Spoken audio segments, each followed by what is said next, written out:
먼 미국 땅에서 자식들을 잘 키워내고 열심히 사신 여러분들 정말 장하십니다. 안녕하세요. 전원주입니다. 전쟁도 가난도 겪은 우리 세대는 참 눈물겨운 세월을 살았죠. 아메리칸 드림을 이루기까지 여러분들의 세월이야 어떠셨겠습니까? 건강 관련 프로그램에 출연하면서 요즘 제가 깨달은 건요, 양 한 방을 잘 결합하는 게 최고의 건강 관리라는 겁니다. 클레버 케어, 메디케어 어드밴티지 플랜 아세요? 양방과 한방의 좋은 혜택들을 쏙쏙 뽑아서 제공해주는 똘똘한 플랜이더군요. 우리 한인의 건강 문화도 이해하고 실력 있는 한국 의사와 전문의를 척척 연결해 준다니 얼마나 똘똘합니까? 이제 우리도 똘똘한 클레버 케어 플랜으로 150까지만 사십시다.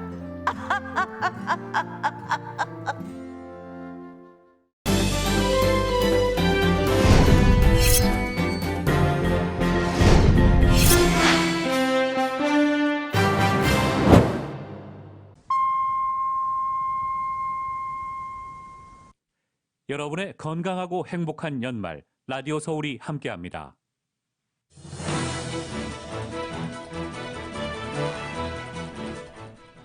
겨울철과 오미크론 출현이 겹치면서 코로나19의 제5차 재확산이 본격화되고 있습니다. 보건당국은 파이자 백신의 추가 접종 대상을 16세 이상 청소년까지 확대했습니다.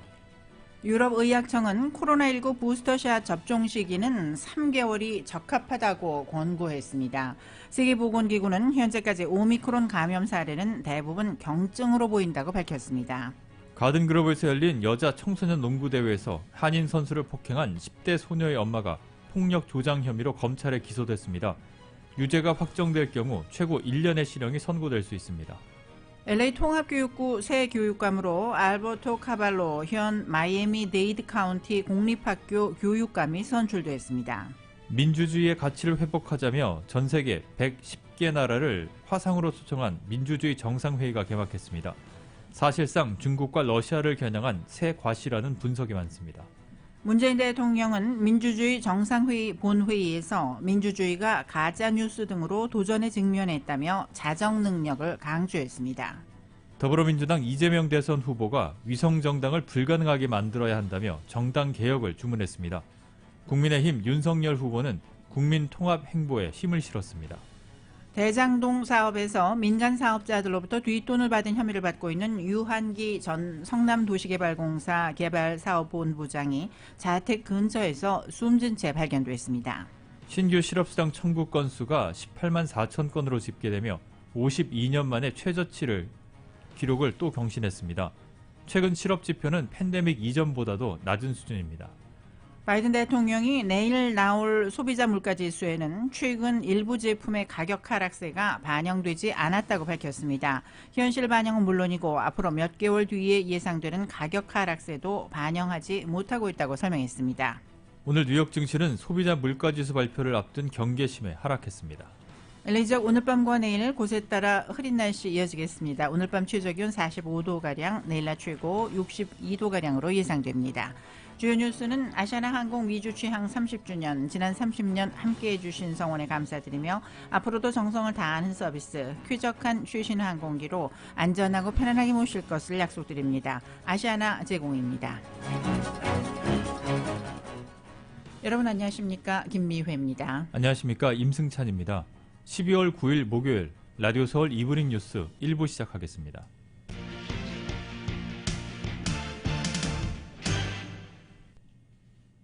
겨울철과 오미크론 출현이 겹치면서 전국에서 코로나19의 5차 재확산이 본격화하고 있는 것으로 보입니다. 뉴욕타임즈는 어제 기준으로 전국의 최근 7일간 하루 평균 신규 확진자가 2주 전보다 27% 증가한 12만 1,311명으로 집계됐다고 보도했습니다. 전국에서 하루 평균 확진자가 12만 명을 넘긴 것은 9월 25일 이후 약 2달 반 만에 처음입니다.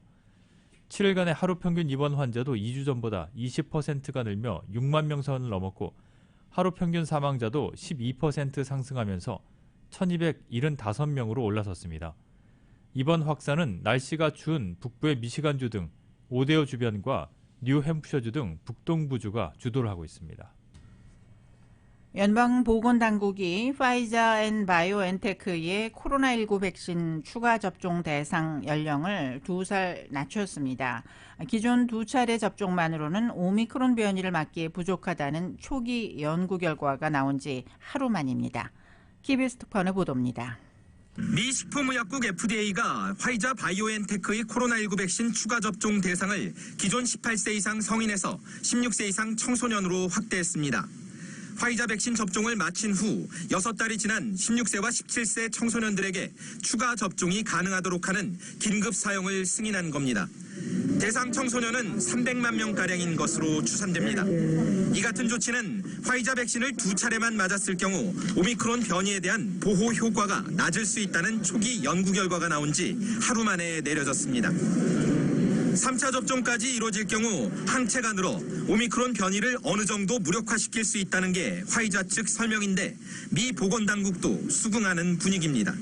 When you get that third shot boost, it dramatically increases the level of laboratory projected protection. This is good news about the booster protection. 이런 가운데 미국 질병통제예방센터 CDC는 현지 시간 9일 코로나19 백신 접종 완료자가 2억 명을 넘긴 것으로 집계했습니다. 전체 인구 대비 60.4% 규모인데 이들 가운데 4,800여만 명은 백신 추가 접종까지 마친 것으로 나타났습니다. 그래도 날마다 10만 명 넘는 확진자가 나오는 데다 주간 단위로 평균을 내는 하루 사망자 역시 1,000명을 훌쩍 넘기는 등 코로나19 상황은 크게 나아지지 않고 있습니다. 미국 내 20여 개 주에서 이미 오미크론 변이 확진자가 나온 가운데 백신 추가 접종 확대가 현재로선 최선의 대응책이라는 게 미 보건당국의 설명입니다. 워싱턴에서 KBS 뉴스 김기현입니다. 연방상원이 100인 이상 민간 기업에 코로나19 백신 접종을 의무화하는 바이든 행정부의 행정명령에 제동을 걸었습니다. 상원이 이 행정명령을 중단시키는 안을 표결에 붙인 결과 공화당 의원 전원과 중도 성향의 민주당 의원 2명 등 52명이 찬성을 하고 48명이 반대해서 가결됐습니다. 당론과 달리 찬성에 투표한 조 맨친 민주당 상원의원은 공무원이나 군인이 아닌 민간 기업에까지 이런 명령을 내리는 것은 정부가 할 일이 아니라며 백신 접종에 혜택을 줘야지 미접종을 처벌해서는 안 된다고 말했습니다. 이번에 상원을 통과한 안이 효력을 가지려면 하원을 거쳐야 하며 하원은 민주당이 220석으로 212석인 공화당에 비해서 의석이 많지만 결과는 예측하기 어렵다는 전망입니다. 한편 백악관은 이 안에 대한 거부권을 행사하겠다고 밝혔습니다. 유럽 의약품청인 EMA가 코로나19 백신 부스터샷의 접종 시기와 관련해서 3개월이 적절하다고 권고했습니다. 세계보건기구는 오미크론 변이와 관련해 지금까지 감염 사례들은 대부분 경증으로 보인다고 밝혔습니다. YTN입니다. 부스터샷의 적절한 접종 시기에 대해 EMA가 기존의 6개월에서 대폭 줄어든 3개월을 제시했습니다. While the current recommendation is to administer booster preferably after 6 months, the data currently available support safe and effective administration of a booster as early as 3 months from completion of the primary vaccination. 카발레리 책임자는 회원국들의 공중보건에 대한 관점이 이러한 결정에 영향을 미칠 것이라고 말했습니다. 오미크론 변이에 대해서는 대부분 증상이 경미한 것으로 보이지만 지금까지 나타난 다른 변이와의 차이점을 확인하기 위해서는 더 많은 증거를 수집해야 한다고 설명했습니다. 세계보건기구 WHO도 오미크론 변이가 확산하고 있지만 증상은 경미한 편이라고 밝혔습니다. 오미크론 변이가 현재 전 세계적으로 약 60개국에 도달했고 아프리카 대륙의 10개국이 전 세계에서 보고된 거의 1000건의 사례 중 46% 정도를 차지한다고 밝혔습니다. 하지만 오미크론 감염자가 가장 많은 남아프리카에서도 중증 환자는 많지 않은 것으로 확인됐습니다. We have seen that currently in South Africa, only 6% of the ICU beds are currently occupied by COVID-19 patients. WHO는 오미크론 변이 확산이 현재도 심각한 백신 불균형을 더 악화시키지 않을까 우려하고 있습니다. As we head into whatever the Omicron situation is going to be, there is risk that the global supply is again going to revert to high-income countries hoarding vaccine. WHO는 현재 지나치게 낮은 저소득 국가들의 백신 접종률을 높이는 것이 세계 전체를 위해 중요하다고 강조했습니다. YTN 김진호입니다. 세계보건기구 WHO 자문단은 면역력이 약해졌거나 불활성화 백신을 맞은 사람에게 코로나19 백신 추가 접종을 권고했습니다. WHO 면역 자문단인 전문가 전략 자문그룹은 코로나19 백신의 부스터샷이 필요한지 평가하기 위한 회의를 연두해 이같이 밝혔습니다. 알레한드로 크라비오토 자문그룹 의장은 최신 자료에 따르면 코로나19 백신의 효력이 노년층에서 상당히 감소하는 것으로 나타났다며 부스터샷의 권고 이유를 설명했습니다. LA 카운티의 최근 코로나 바이러스 감염자가 다시 늘어나면서 겨울철 확산이 시작된 것으로 보인다고 카운티 보건국이 오늘 밝혔습니다. 바바라 페러 LA 카운티 보건국장은 이달 1일 기준으로 LA 카운티의 일주일 평균 신규 확진자 수가 1,000명을 웃돌아 전주보다 19%가 늘었다고 밝혔습니다. 또 입원 환자 수도 늘어나 일일 평균 코로나로 입원하는 환자 수가 600여 명에 달한다고 밝혔습니다. 페러 국장은 지난번 땡스기빙데이 연휴로 친지 모임들이 늘어나면서 연휴 끝에 코로나 감염자가 늘어날 것으로 예상은 했지만 현 추이로 볼 때 겨울철 확산이 시작된 것으로 보인다며 12월 크리스마스 연휴를 전후로 또 한 차례 감염자들이 늘어날 것으로 우려된다고 밝혔습니다. 땡스기빙데이 연휴 이후 특히 학생들 사이에서 코로나 감염자가 늘어난 것이 두드러진다고 덧붙였습니다. 오렌지 카운티의 코로나19 신규 확진자와 병원 입원 환자가 증가세를 보이고 있습니다. 프랭크 김 오렌지 카운티 CEO는 어제 현재 인구 10만 명당 평균 감염자는 7명으로 전주에 5.8명과 비교해서 1.2명이 증가했다고 밝혔습니다. 확진율도 2.6%에서 3.4%로 늘었습니다. 오늘 현재 병원에서 치료를 받고 있는 코로나19 환자는 196명으로 어제보다 13명 늘었습니다. 중환자실 입원 환자는 59명입니다. 오늘 보고된 신규 확진자는 295명, 사망자는 10명입니다. 한편 12월 2일 현재 백신 접종을 완료한 오렌지 카운티 주민은 227만 명으로 전주와 비교해서 2만 8천 명이 증가했습니다.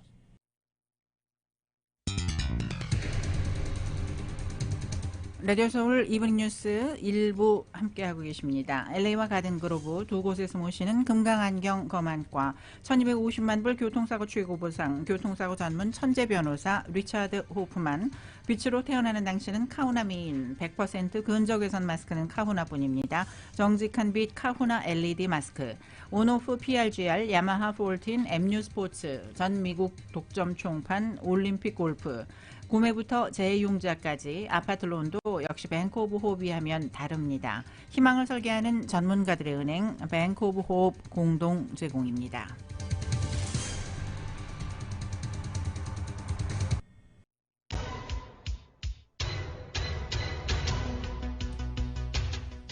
(5시 16분) 향하고 있습니다. 라디오 서울 이브닝 뉴스 함께하고 계신데요. 이 시간 프리웨이 각 구간들 교통 상황 잠시 살펴보겠습니다. 대부분 한인타운 인근의 프리웨이 구간들 아직은 심한 정체 보이지 않고 있지만 5번 프리웨이 사우스 방면 인디애나 스트리트 구간부터 속도가 뚝 떨어지기 시작하고 있습니다. 정체는 길게 이어지면서 가필드 애비뉴까지 10마일 또는 10마일 미만, 그리고 슬라우슨 애비뉴부터 로즈미드 블루버드까지는 20마일 정도로밖에는 움직이지 못하고 있습니다. 교통 위험 신호 켜져 있는 구간들이 있습니다. 히트앤런 사고가 발생한 10번 프리웨이 이스트 방면 웰리 블루버드 구간, 그리고 210번 프리웨이 이스트 방면은 라투나 캐년 로드 구간에 교통 위험 신호 조금 전부터 켜져 있습니다. 끝까지 안전 운전하시기 바랍니다. 네, 이브닝 뉴스 1부 함께하고 계십니다. 지난달 오렌지 카운티에서 한인 고교 농구 선수를 경기도중 폭행해서 뇌진탕에 이르게 한 가해자의 엄마가 폭력을 조장한 혐의로 검찰에 기소됐습니다. 자세한 내용 정현호 기자가 보도합니다. 지난달 8일 가든그로브에서 열린 여자 청소년 농구대회에서 15살 난 한인 선수 로린 함량을 폭행해 뇌진탕에 이르게 한 10대 소녀의 엄마가 폭력을 조장한 혐의로 오렌지 카운티 검찰에 기소됐습니다. 오렌지 카운티 검찰은 44살 난 라티라 헌트를 10대 비행 조장과 폭력 등 2건의 경범죄로 기소했다고 9일 밝혔습니다. 라티라운트는 유죄가 확정될 경우 최고 1년의 실형을 받을 수 있습니다. 로린 함량의 어머니 앨리스 씨가 지난달 8일 인스타 계정에 공개한 영상에 따르면 3점 슛을 시도하다가 실패한 상대편 선수가 주저앉으면서 뒤에 있던 함량이 같이 넘어졌습니다. 둘은 차례로 일어나 경기에 임하는 듯 했지만 갑자기 상대편 선수가 함량에게 주먹을 날렸고 그 충격으로 코트 위에 쓰러진 함량은 뇌진탕 진단을 받았습니다. 이날 폭행을 가한 선수는 전직 NBA 선수 코린 벤자민의 딸로 현장에서 어머니인 라티라운트가 가서 때려라고 외치는 목소리가 영상에 나오면서 거센 비난을 받은 바 있습니다. 피해자인 함량의 어머니는 농구 경기에서 절대 있을 수 없는 일이 내 딸에게 일어났다며 당시 충격으로 며칠간 학교도 가지 못하고 딸이 어두운 방에 틀어박혀 있다고 분노했습니다. 또 폭력을 가한 선수와 어머니가 전혀 반성의 기미를 보이지 않았고 한마디 사과도 하지 않았다고 밝혔습니다. 타드 스프리처 오렌지 카운티 검사장은 9일 공개한 성명에서 스포츠 경기 중에 자녀에게 폭력을 부추긴 행동은 비양심적인 행동이라고 비난했습니다. 함량의 가족들은 검찰 기소 사실이 발표된 후 변호사를 통해 발표한 성명에서 우리 가족은 오렌지 카운티 검찰의 결정을 반긴다고 밝혔습니다. 검찰의 이번 결정은 잘못된 행동에 대해 반드시 책임을 져야 한다는 점, 그리고 부모가 자녀에게 폭력을 부추기는 행동이 스포츠에서 용납될 수 없다는 점을 새삼 보여줌으로써 앞으로 유사한 사례가 발생하는 것을 미연에 방지할 것으로 기대한다고 밝혔습니다. 라디오 서울 뉴스 정현호입니다. LA 통합교육부 교육위원회가 새 교육감을 선출했습니다. 위원회는 오늘 아침 비공개로 진행된 투표를 통해 만장일치로 알버토 카발로 현 마이애미데이드 카운티 공립학교 교육감을 새 통합교육부의 교육감으로 선출했습니다. 카발로 신임 LA 통합교육부 교육감은 마이애미에서 가진 기자회견을 통해 자신의 교육 철학을 가져가겠지만 이와 동시에 LA 지역의 의견을 듣고 LA의 문화와 전통을 이해하도록 노력하겠다는 입장을 밝혔습니다. 카발로 교육감은 지난 2008년부터 전국에서 네 번째로 큰 마이애미데이드 카운티의 교육감으로 재직해 왔습니다. 론 갈퍼린 LA시 감사관이 연말 쇼핑 시즌을 앞두고 사기 피해를 막기 위한 몇 가지 팁을 제시했습니다. 갈퍼린 감사관은 연말 시즌 가장 흔하게 발생하는 사기 행각이 바로 자선단체를 가장한 기부 행각과 경품에 당첨됐다며 개인정보를 빼내는 행위라면서 이에 대한 주의를 당부했습니다.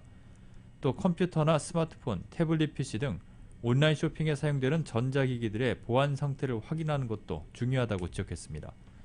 이와 함께 공공기관이나 의료기관을 사칭한 전화, 그리고 노인들을 대상으로 장례 상품이나 묘지 분양을 한다는 내용의 전화 사기에 피해를 입지 않도록 주의를 기울일 것을 조언했습니다. 연말 쇼핑 시즌을 맞아서 합리적 소비를 위한 팁도 제시했습니다.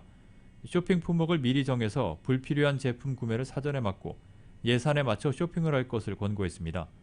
정해진 예산 내에서 쇼핑을 할 수 있도록 크레딧 카드 대신에 현금이나 데빗 카드를 사용하는 것도 좋은 방법이라고 설명했습니다.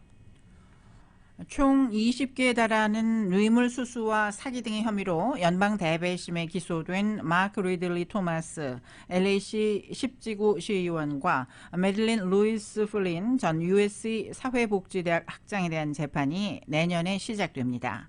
LA 연방지법 데일 피셔 판사는 내년 8월 9일부터 이 두 사람에 대한 본격적인 재판을 진행한다고 밝혔습니다. 리들리 토마스 시의원은 시의회로부터 직무정지 처분과 함께 임금 지급과 베네핏 제공이 중단됐지만 시의원직에서 물러나겠다는 뜻은 아직 밝히지 않은 상태입니다. 한인타운 노인센터에서 오늘 낮 노인센터 2층 강당에서 알렉스차 변호사 그룹에서 기증한 특수 쇼핑백 300개 전달식이 열렸습니다. 이 쇼핑백은 시니어들을 위해서 최근 특별 제작된 것입니다. 알렉스차 변호사는 코로나와 오미크론 확산으로 상황이 어려워진 노인들을 위해서 새로운 디자인으로 만든 그로서리 쇼핑백이라고 밝혔습니다. 정문섭 이사장은 요즘 마켓 나들이가 노인들의 하루 일과 가운데 가장 큰 숙제라며 상하지 않고 안전하게 담을 수 있는 특수 가방을 줘서 고맙다고 밝혔습니다. 미주 팬 문학 19집 출판 기념식과 제19회 미주 펜 문학상 시상식이 이번 주 일요일 12일 일요일 오후 4시 타운 내 용수산 식당에서 열립니다. 19회 미주 펜 문학상 2021년 수상자는 김성옥 수필가로 선정됐습니다. 미주 펜 문학 19집은 한국의 선우 미디어에서 출판이 완료돼 미주 펜 회원들과 축하객들을 초청 출판 기념회와 시상식을 함께 개최합니다.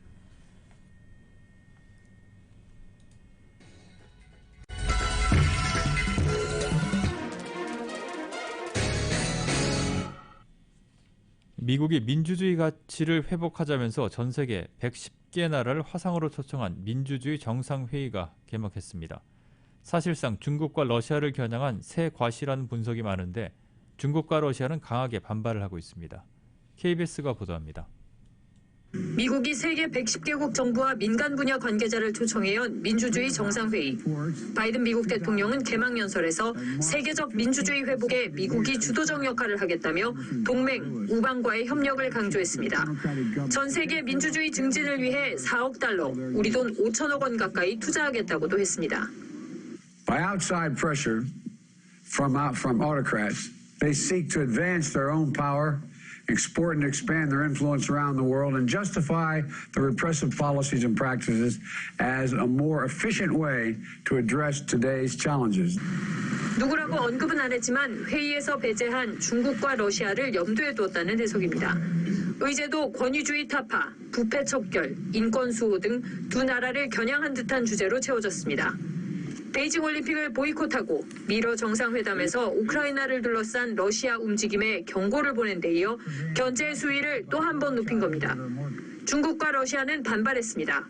왕이 중국 외교부장은 아시아 특색의 민주 이념을 일으켜야 한다. 민주를 내세워 소그룹을 만드는 건 오히려 민주주의 훼손이라며 미국을 비난했습니다. 지난달 말 미국 주재 중국, 러시아 대사도 공동 기고문을 통해 이번 회의는 냉전 정신의 산물이라며 이런 움직임을 단호히 거부할 거라고 목소리를 높였습니다.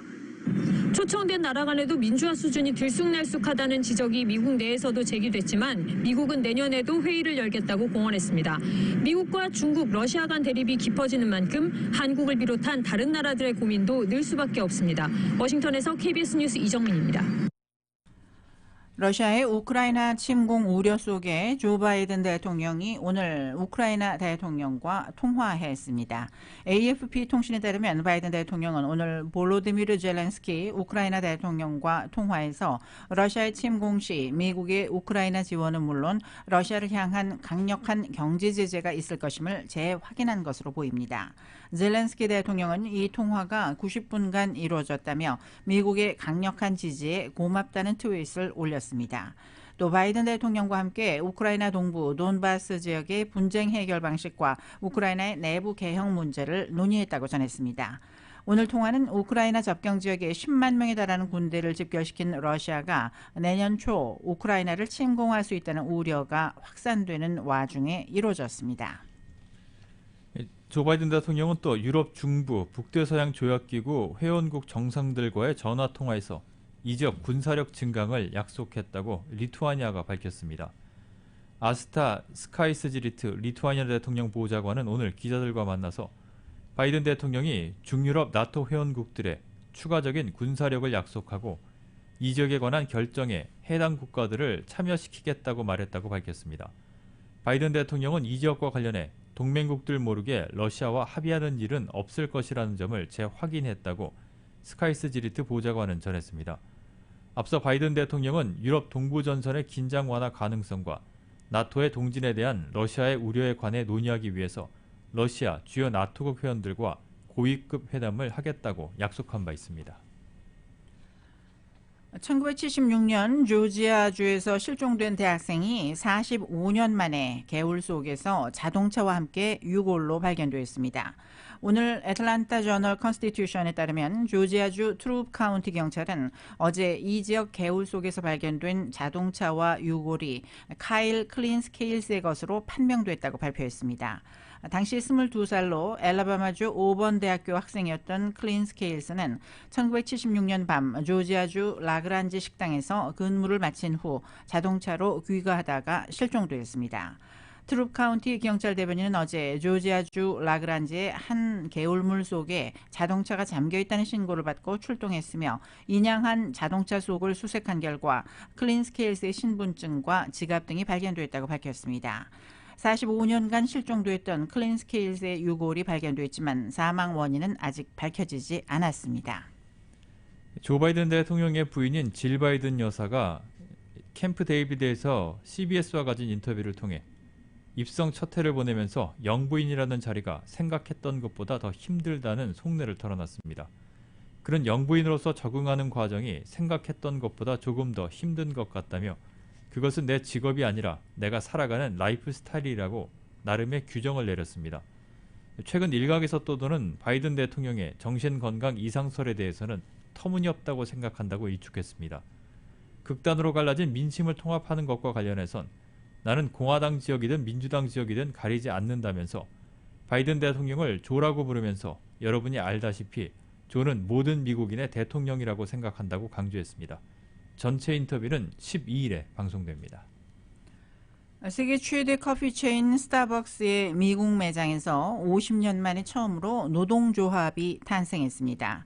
AP통신 등에 따르면 노동관계위원회는 뉴욕주 버팔로의 한 스타벅스 매장 근로자들의 노조 결성 찬반 투표에서 찬성 19, 반대 8명으로 각각 집계됐다고 밝혔습니다. NLRB 즉 노동관계위원회가 이 투표 결과를 승인하면 스타벅스가 미국 내 직접 소유한 매장 9,000곳 가운데 처음으로 노조가 생기게 됩니다. 투표 결과에 따라 이 매장 근로자들은 북미 서비스 노조 지부에 가입하게 됩니다.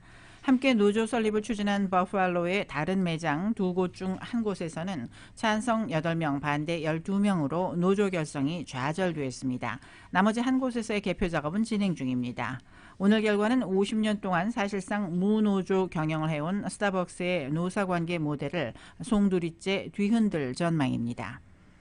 라디오 서울 이브닝 뉴스 함께하고 계십니다. 잠시 후에는 한국 소식 간추려드립니다.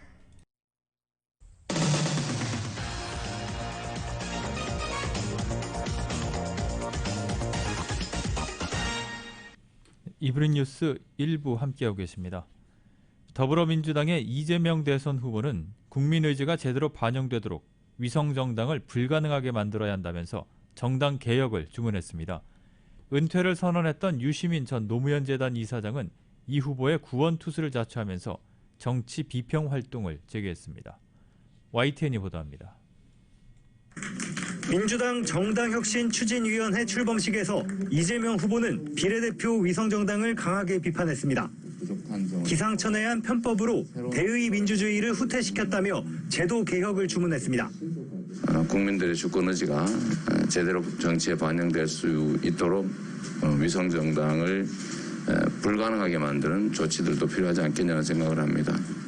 청년들을 전면에 내세운 혁신 추진위도 위성정당 방지 대책과 함께 삼선녀님 초과 제한에 서울 종로를 포함한 내년 3월 재보궐선거 무공천 가능성까지 언급했습니다. 고 김대중 전 대통령의 노벨평화상 수상 21주년을 기념하는 자리에선 야권에서 제기된 전술핵 재배치 주장을 비판하면서 함께 참석한 국민의힘 윤석열 후보에게 종전선언 검토를 촉구했습니다. 국민적 합의가 없기 때문에 시기상조다라는 말씀을 하신 것으로 제가 기억하는데 다시 한번 확인해 보시면 국민들의 67%가 종전선언에 동의합니다. 객관적 사실을 확인하시고 한번 전향적인 재검토를 요청드립니다. 활동을 재개한 유시민 전 노무현재단 이사장은 정치적 생존력이 강하다는 평가로 이재명 후보에게 힘을 실었습니다. 이 후보의 조국 사태 사과를 긍정적으로 평가하면서도 검찰권 남용 문제에는 여전히 날을 세웠습니다. 대충 사람들이 다 카메라 없는 데는 속도 위반하는데 나한테만 GPS 추적기 부착해가지고 내가 한 모든 신호 위반을 다 잡아내서 과태료를 때린다. 그러니까 이 검찰권 행사가 적절했느냐라는 문제가 있고. 당내에서는 유 전 이사장의 등판으로 본격적인 여론전이 가능해졌다며 환영하는 분위기도 있지만 외연 확장에는 별 도움이 안 될 거란 우려도 동시에 나옵니다. 이재명 후보가 정당개혁 화두를 꺼낸 건 위성정당으로 거대해진 여당의 반감이 있는 유권자들을 다독이려는 포석으로 읽힙니다. 외연 확장과 지지층 결집을 동시에 노리는 이 후보의 복잡한 속내도 엿보입니다. YTN 조성호입니다. 국민의힘 윤석열 후보는 고 김대중 전 대통령의 노벨 평화상 수상 21주년을 맞아 기념식에 참석하며 국민 통합 행보에 힘을 실었습니다. 선대위의 활동폭이 넓어지고 있지만 메시지가 중구난방이 되어 후보의 중점 공약이 가려진다는 지적도 나오고 있습니다. YTN이 보도합니다.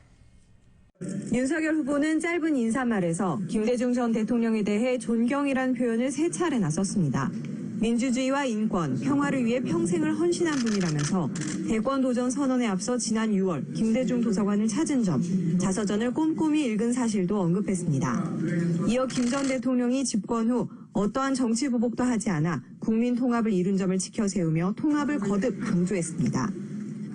대통령 후보로서 이러한 김대중 대통령님의 국정 철학과 업적을 되새기면서 앞으로 더욱 발전시켜 우리나라를 공정과 상식의 기반 위에 보수 정당의 대선 후보로서 중도와 호남으로의 확장을 꾀하는 가운데 DJ 정신을 강조하며 호남 구애에 공을 들이는 모습입니다.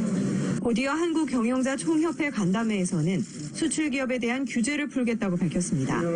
특히 과거 정부 탓을 할 여유조차 없을 만큼 절박한 상황에 와 있다는 인식을 분명히 하고 있다면서 위기 극복을 위한 노사정 협력을 강조했습니다. 제대로 적응하고 올라타지 못하면 다 함께 망하는 그런 이제 상황을 저희가 닥치고 이제 있는 그런 상황입니다. 이제 손을 잡고 힘을 합쳐서 이 위기를 극복해야 되는 숨가쁜 일정이 이어지는 가운데 당내에서는 후보의 일정과 메시지가 중구난방이고 핵심이 명확하지 않다는 우려가 제기됐습니다. 일례로 코로나19 방역 정책에 역점을 두고 있는데 여러 메시지에 묻혀 관심을 끌지 못하고 있다는 지적입니다. 특히 김종인 총괄선대위원장이 부각되면서 윤 후보가 잘 보이지 않는다는 얘기도 나옵니다. 역점으로 잡은 것이 코로나에 대한 대처를 저희의 강점으로 삼겠다는 의지를 갖고 있습니다. 그렇기 때문에 각 위에서 이런 부분들을 철저하게 저희가 주요 메시지로 삼을 수 있도록 다른 메시지는 좀 자제하는 그런 기간을 좀 가져야 될 것이다. 적각 좀 해명을 해주고 또 설명을 하고 그리고 우리 스스로들 이제 좀 확인되지 않은 이야기들은 서로 확인해가면서 이야기하고 그런 게 필요한 것 같습니다. 선대위 출범 뒤 첫 지역 순회 일정으로 강원도를 찾는 윤 후보가 어떤 메시지로 지역 민심을 다잡으면서 주목도를 높일 수 있을지에 시선이 쏠립니다. YTN 황혜경입니다. 국민의힘은 윤석열 대선 후보의 부인 김건희 씨에 대해서 허위 사실을 공표한 혐의 등으로 유튜브 열린공감TV와 추미애 전 법무부 장관을 대검찰청에 고발했습니다. 국민의힘 선대위 법률지원단은 대검찰청에 열린공감TV 관계자와 추미애 전 장관, 오마이뉴스 기자와 제보자 등을 공직선거법상 허위사실 공표와 명예훼손 혐의로 고발을 했습니다. 법률지원단은 열린공감TV 등이 제보자를 내세워 1997년 김건희 씨가 유흥주점에서 근무했다는 의혹을 제기했지만 김 씨는 유흥주점에 근무한 사실이 없다며 허위사실이자 명예훼손에 해당한다고 주장했습니다. 윤석열 국민의힘 대선 후보가 검찰총장 재직 시절 법무부로부터 받은 직무집행정지 처분이 적법했는지에 대한 1심 법원 판단이 오늘 나옵니다. 서울행정법원은 한국시간 오늘 오후 2시 윤 후보가 법무부 장관을 상대로 낸 직무집행정지 처분 취소 소송 선고기일을 엽니다. 추미애 장관 시절이던 지난해 12월 법무부는 윤 후보의 중대 비위가 확인됐다며 직무집행정지 처분을 내렸고 이후 법무부 산하 검사징계위원회는 정직 2개월을 의결했습니다. 이후 윤 후보는 직무집행정지와 징계가 모두 절차를 준수하지 않은 채 이루어졌고 징계 사유도 사실과 다르다며 각 처분을 취소해달라는 소송을 냈습니다. 앞서 지난해 10월 징계 취소 소송 1심에선 윤 후보의 징계 사유 4건 가운데 3건이 인정돼 법무부가 이겼습니다. 문재인 대통령이 민주주의 정상회의 본회의에 참석을 했습니다. 민주주의가 가짜뉴스 등으로 도전에 직면했다면서 자정 능력을 강조했는데 중국을 자극할 만한 언급은 없었습니다. 이 소식 KBS가 보도합니다. 미국 바이든 대통령 주재로 12개 나라만 참여한 민주주의 정상회의 본회의의 첫 세션. 비공개로 진행된 이 회의에서 소수의 정상이 발언 기회를 가졌는데 문재인 대통령도 포함됐습니다. 문 대통령은 이 자리에서 민주주의를 위협하는 요소로 포퓰리즘과 극단주의, 불평등과 양극화, 혐오와 증오, 그리고 가짜뉴스를 꼽았습니다. 특히 가짜뉴스로부터 민주주의를 지킬 자정 능력을 키워야 한다면서 개인의 자유와 표현의 자유는 확고히 보장하되 모두를 위한 자유와 조화를 이룰 수 있어야 한다고 강조했습니다. 문 대통령은 또 부정부패야말로 민주주의의 가장 큰 적이라면서 청탁방지법, 공익신고자 보호제도 등 한국의 반부패 정책 성과를 국제사회와 공유하겠다고 했습니다. 한국의 전자정보 시스템도 개도국과 나누겠다고 밝혔습니다. 문 대통령은 반세기 만의 경제발전과 민주화를 함께 이룬 경험을 토대로 이제는 한국도 국제사회의 민주주의 증진에 기여해 나갈 것이라고 강조했습니다. 이번 회의에서 바이든 미국 대통령이 중국과 러시아를 직접 겨냥하며 비판 발언을 쏟아냈지만 문재인 대통령은 중국과 관련한 특별한 언급을 하지 않았습니다. 미국이 동맹이긴 하지만 최대 교역국인 중국과의 관계도 소홀히 할 수 없는 만큼 발언에 최대한 신중을 기한 것으로 풀이됩니다. KBS 뉴스 김경진입니다. 대장동 사업에서 민간 사업자들로부터 뒷돈을 받은 혐의를 받고 있는 유한기 전 성남도시개발공사 개발사업본부장이 오늘 아침 자택 근처에서 숨진 채 발견됐습니다. KBS 보도입니다. 네, 유한기 전 성남도시개발공사 개발사업본부장이 오늘 아침 경기 고양시 자택 인근에서 숨진 채로 발견됐습니다. 경찰은 아침 7시 40분쯤 화단에 사람이 떨어져 있다는 한 아파트 단지 주민의 신고를 받고 유 전 본부장인 것을 확인했다고 밝혔습니다. 앞서 경찰은 새벽 4시쯤 유 전 본부장이 유서를 남기고 집을 나갔다는 내용의 가족의 실종 신고를 접수하고 수색을 벌이던 중이었습니다. 경찰 조사 결과 유 전 본부장이 새벽 2시쯤 자택인 아파트 단지를 도보로 나서는 모습이 폐쇄회로 TV에 찍혔습니다.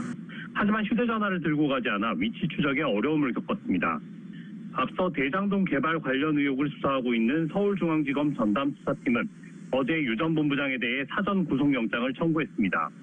유 전 본부장은 2014년 화천대유 관계사인 천화동인 4호와 5호 소유주 남욱변호사와 정영학 회계사로부터 한강유역 환경청 로비 명목으로 2억 원의 뒷돈을 챙긴 혐의를 받고 있습니다. 유 전 본부장은 혐의를 계속 부인해왔고 다음 주 화요일 영장 실질심사를 앞두고 있었습니다. 가족들이 유 전 본부장의 유서는 공개하지 않고 있는 가운데 경찰은 정확한 사망 경위를 조사하고 있습니다. 지금까지 경인취재센터에서 전해드렸습니다. 라디오 서울 이브닝 뉴스 잠시 후에는 경제 소식 전해드립니다.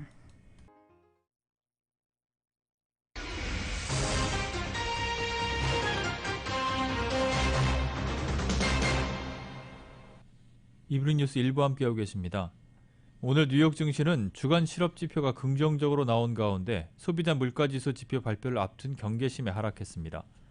다우존스 산업평균지수는 어제보다 0.06포인트가 하락한 35,754.69, S&P 500 지수는 33.76포인트가 떨어진 4,667.45, 나스닥 지수는 269.62포인트가 빠진 15,517.37을 기록했습니다. 유가는 반락했습니다. 오미크론에 대한 불확실성 완화에도 바이러스 확산을 막기 위한 각국의 제재가 지속되면서 유가는 레벨을 맞췄습니다. 뉴욕 상업거래소에서 1월물 서부 텍사스산 원유 가격은 어제보다 1달러 42센트 하락한 배럴당 70달러 94센트에 거래를 마쳤습니다. 실업수당 청구 건수가 52년 만에 최저치 기록을 또 갈아치웠습니다. 연방노동부는 지난주 신규 실업수당 청구 건수가 18만 4천 건으로 집계됐다고 밝혔습니다. 전주보다 4만 3천 건 급감해 블룸버그 통신이 집계한 전문가 전망치인 22만 건을 크게 밑돌았습니다. 오늘 발표는 1969년 9월 첫째 주 이후 가장 낮은 수치입니다. 실업수당 청구 건수는 지난달 셋째 주 19만 4천 건으로 1969년 11월 이래 최저치 기록을 세운 것을 시작으로 3주 연속 20만 건대 안팎을 오갔습니다. 코로나19 사태 직전에 20만 건대 초반을 기록했다는 점에서 최근 실업 지표는 팬데믹 이전보다도 낮은 수준입니다. 지난 10월 도매 재고 증가폭이 전문가 예상치를 웃돌았습니다. 상무부에 따르면 지난 10월 도매 재고는 전달보다 2.3% 증가한 7,594억 달러를 기록했습니다. 이는 월스트리트저널이 집계한 시장 전망치인 2.2% 증가폭을 웃돌았습니다. 10월 도매 재고는 지난해 같은 달과 비교해서는 14.4% 증가했습니다.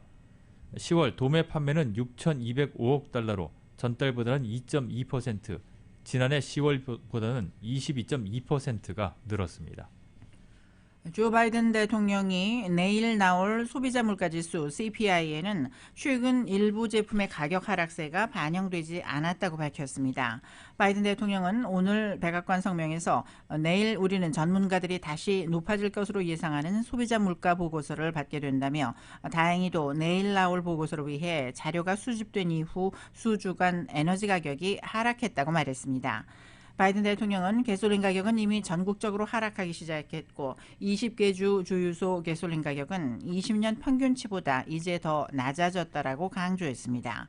그는 최근 몇 주간 도매 시장에서 중고차 가격도 하락하기 시작해 앞으로 몇 달간 더 낮은 가격을 보게 될 것이라고 말했습니다.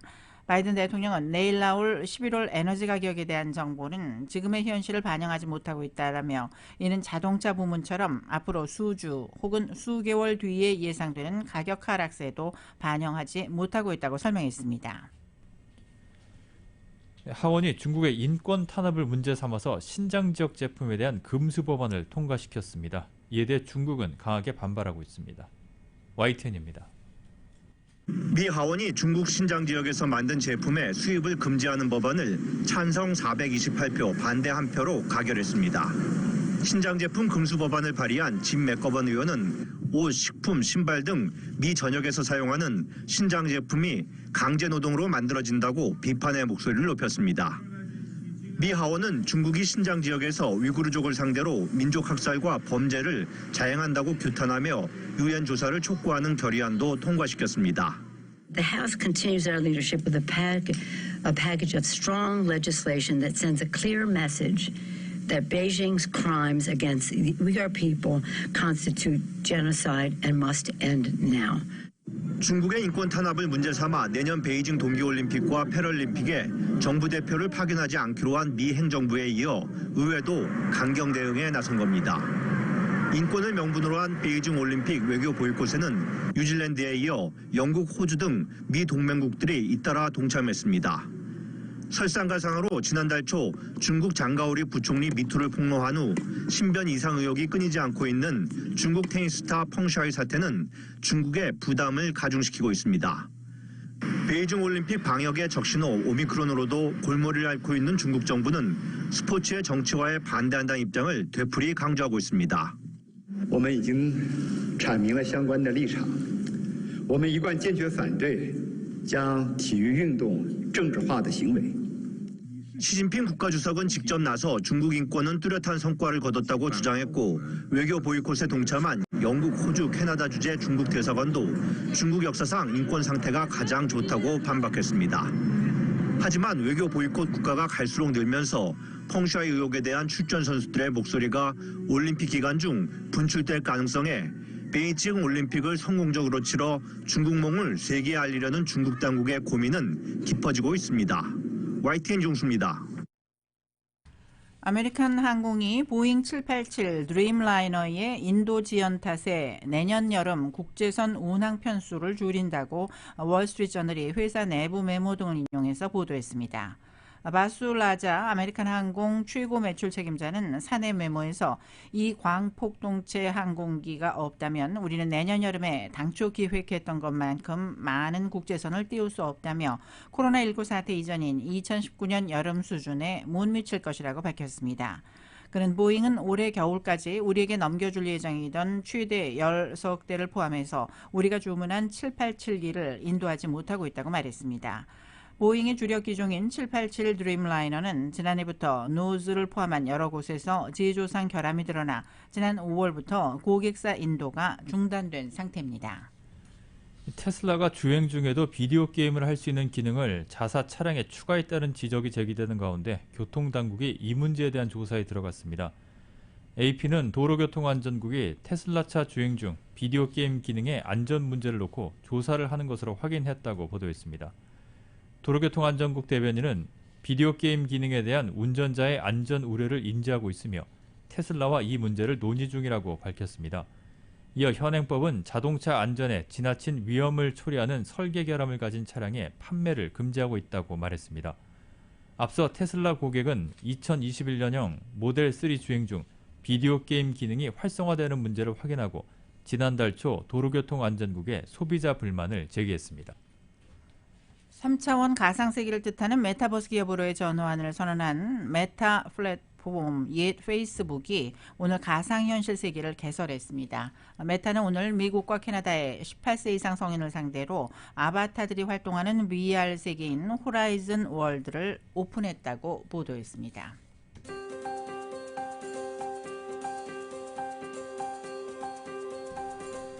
목요일 저녁 라디오 서울 이브닝 뉴스 날씨 알아보겠습니다. 지금은 CBB SBA 타임 스몰 비즈니스를 성공으로 이끌어주는 CBB 뱅크 제공입니다.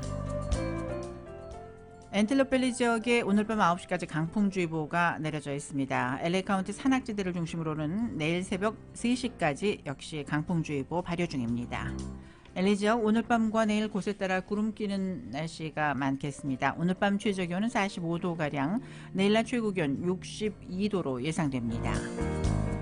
하와이 호놀룰루 오늘 대체로 흐린 날씨 보이겠습니다. 바람이 15마일 정도의 속도로 불겠고 오늘 밤 최저 72도, 내일은 곳에 따라 흐려지겠고 낮 최고 79도로 예상됩니다. 한국 날씨입니다. 전국이 대부분 흐린 지역이 많겠고 서울을 비롯한 서쪽 지역에 비가 약하게 내리겠습니다. 오늘도 미세먼지 농도는 상당히 나쁜 편입니다. 오늘 낮 기온은 서울이 11도, 부산 17도로 어제와 비슷하겠습니다. 다음 주 월요일에는 영하권의 추위가 다시 닥치겠습니다. 날씨는 지금은 CBB SBA 타임 스몰 비즈니스를 성공으로 이끌어주는 CBB 뱅크 제공이었습니다. 라디오 서울 이브닝 뉴스 일부 LA와 가든그로브 두 곳에서 모시는 금강안경 검안과 1250만 불 교통사고 최고보상 교통사고 전문 천재 변호사 리차드 호프만, 빛으로 태어나는 당신은 카우나 미인 100% 근적외선 마스크는 카우나뿐입니다. 정직한 빛 카후나 LED 마스크, 온오프 PRGR, 야마하 14, MU 스포츠, 전미국 독점 총판, 올림픽 골프, 구매부터 재이용자까지 아파트론도 역시 뱅크 오브 호흡이 하면 다릅니다. 희망을 설계하는 전문가들의 은행 뱅크 오브 호흡 공동 제공이었습니다. 잠시 후 6시부터는 라디오 서울 이브닝 뉴스 2부가 진행됩니다.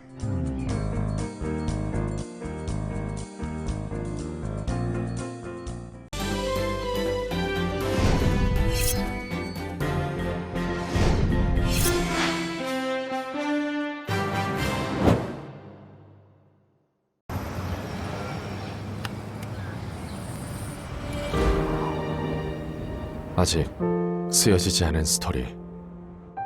그 스토리를 완성하기 위해서는 새로운 아이디어를 찾아 움직여야 합니다. 우리의 움직임, 그것은 차세대 전동화 차량을 만드는 것입니다. 당신의 새로운 영감을 찾아서